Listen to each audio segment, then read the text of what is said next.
Thanks for inviting us. So I guess we'll have pleasure to be talking about kind of a topic which for us both, Tomek and myself, is super interesting and super challenging, but we see it as a huge opportunity for us here in Poland. So we wanted to be talking about something which is called sciencepreneurship, and I guess the name was comes a bit or is inspired what our friends in ETH Zurich do. And this slide is called a bit sciencepreneurship in Poland, but I think in many countries here in Europe we face very similar challenges. And essentially, I think an exception certainly is Switzerland, but here in kind of Eastern Europe, I know that in Slovakia and Czech Republic, these are similar kind of challenges we face, and essentially we are not open to non-traditional career trajectories. And in my opinion, this is a key part which we should change to actually allow for more sciencepreneurship. So sciencepreneurship essentially means that we have companies being run by scientists. I think this is the right definition. Yes, and we here in Poland certainly and in other countries should be more open to actually see people, being transferred between like academia and industry. And then this should be encouraged, and actually I'm quite happy that this statement, non-traditional career trajectories, was part of the yesterday's presentation of our Deputy Prime Minister Gawkowski, and he, in the strategy of digitalization, actually explicitly mentioned that we should be more open here in Poland for non-traditional career trajectories. So in general, we should be open to have kind of research engineers positions in academia. So to be open to welcome people who have an experience in industry to come back to academia and actually help up and build up solutions which will be relevant for industry and for businesses. And as well, I mean, we should be more open for transitions of people from industry to science and back. And I guess for both of us, like Tomek and myself, we actually made some transitions on the way. For us, I think it was quite smooth. But in general, this is not that open as we wish it to be. And something which I often mention is that here in Poland, we should be more open to something which is called Pasteur quadrant. So this is coming from the person on the picture, Pasteur, who actually is a kind of one of the most famous examples of people doing kind of fundamental research, but with immediate impact on society. Yeah, so he did research, fundamental research on vaccines, and or on antibiotics and vaccines, and it really was a fundamental research, like groundbreaking frontier research, which direct application to public health. And he's one of the kind of famous examples of being such a scientist who actually does in the same time, fundamental basic research and applied research. And in Poland, I mean, there is this quadrant has. I mean, it's indeed a quadrant. This place here doesn't have a good example. Although there might be some people doing this, but in general, we have kind of three places which are relevant, and one of them is Niels Bohr, who did kind of a pure basic research. So he was not interested in application of what he did. Of course, what he did in years to come had tons of applications. And as well, another example is Thomas Edison, who actually was not interested in doing basic research. He did mostly applied research, and of course, he had a huge impact on what was happening in his time.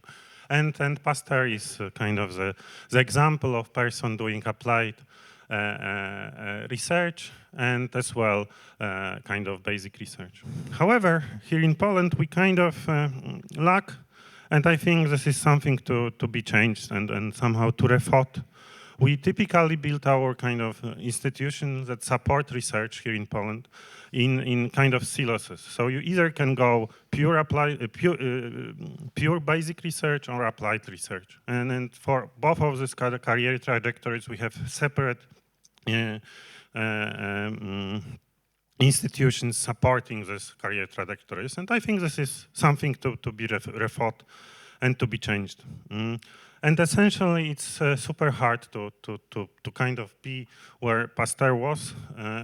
In general, it's super hard to get institutional support for high-impact basic research projects because you either are being kind of forced into doing basic research and not really care about applications or do very applied research. And I think here, with respect to Swiss, I think it's Switzerland kind of top universities give us a very good example how to do it because these are technical universities that actually do excellent research and are top universities in the world. And I think this is something to really, we here in Poland should look and try to follow the paths of these universities. Tomek. Yeah, so my story is actually quite linked with Switzerland. I did my PhD at EPFL in 2014, and when getting invitation to this wonderful event, thank you once again, I asked myself, what do you guys have in Switzerland that we don't have, or what are the key components that would allow us to bloom as sciencepreneurs in Poland? And I thought about three things. So first is people and community around sciencepreneurship. Second is money, grants, and also support. And third for me is platform or tools to make that happen. So in Switzerland, there are tools such as VentureKit or InnoGrant, the tools to promote research after PhD so that it's turned into business. And that's why, in my opinion, EPFL or ETH are so strong in building this sciencepreneurship communities and also in bringing more scientists, top scientists in the world to Switzerland, which I believe we also try to come up with in Poland. So the three things, the community, the money, and the tools, this is what we have built so far and looking for more in Poland. This is ELIS unit Warsaw. Mr. Ambassador Benedict mentioned the ELIS as one of the key partners for the eKine initiative. We have built a center around ideas in CBR that is focused on bringing exactly those people into community of ELIS. ELIS, for those of you that hasn't heard this name, is a European Laboratory on Information Systems. It's over 40 institutes in Europe that tries to counterweight the dominance of the US and China when it comes to artificial intelligence and the development of new technologies. We already have 13 members. We have 2 fellows, so Piotr and myself, we got promoted to ELIS fellow status, which means that we can actually invite people from all over the world to do PhDs in 2 institutions, one of them being in Poland, the other one ETH, EPFL, Oxford, Cambridge, and we join efforts together with them to educate the new generation of sciencepreneurs and AI specialists. The second part, so the money, that's also quite, I would say, not too bad for us.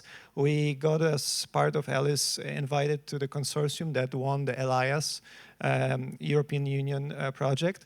So ELIAS is this shortcut for a European Lighthouse of AI for sustainability. Benedict also mentioned sustainability as one of the key fundamental trends in Switzerland. I believe that's also something that we bear in common in Poland, especially when it comes to energy. Due to our geopolitical situation, we want to be sustainable energy-wise, and that's also where the ELIAS helps us with. It's 17 countries or over 30 partners, including ETH and a bunch of other institutions. And one of the outcomes of this project will be the hackathon to build a platform that brings science and entrepreneurship. This is where Ambassador, where Fabrice will come to join us as mentor, which we'll be super honored. It will happen in next 2-3 weeks, so 16, 17 of November in the Warsaw Tower.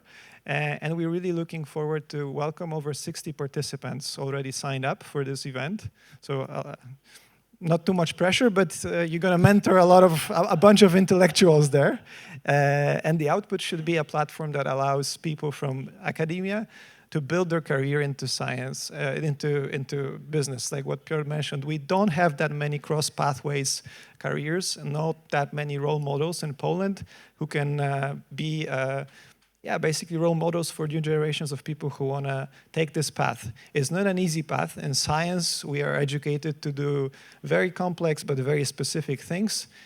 Once you enter the entrepreneurship path, you start to be all over the place. You have to know a little bit about finance, a little bit about selling, a little bit about pretty much everything. What's the legal requirements for a company? What's the situation on your market? Who's your competitor? Who's your enemy? Who's your friend?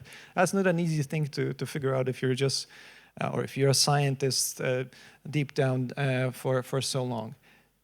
And the last question that I asked myself when preparing, so we have those 3 components, but is it enough? Is there anything else that you need? And the answer is quite simple. Switzerland is actually the answer for that. It's some stability. And I don't mean stability AI, that you get this, stable diffusion models that can generate random images. I mean stability when it comes to politics, when it comes to strategy. Minister Standerski was here as a representative. So as a cry out from me to the politicians, what you need is just not to bother us. Just let us do what we are good at. This is the reason why I'm bringing this slide now is because it has happened in the past. We are scientists. We generate losses. And we will generate losses for years to come until we get a Nobel Prize. So for those of you who are familiar with the situation in Poland, that's one of the sources of information, one of the inspirations for us to follow on the path that we started with ideas. And we hopefully will follow soon with the new institute with Piotr as a leader. So thank you for attention and looking forward.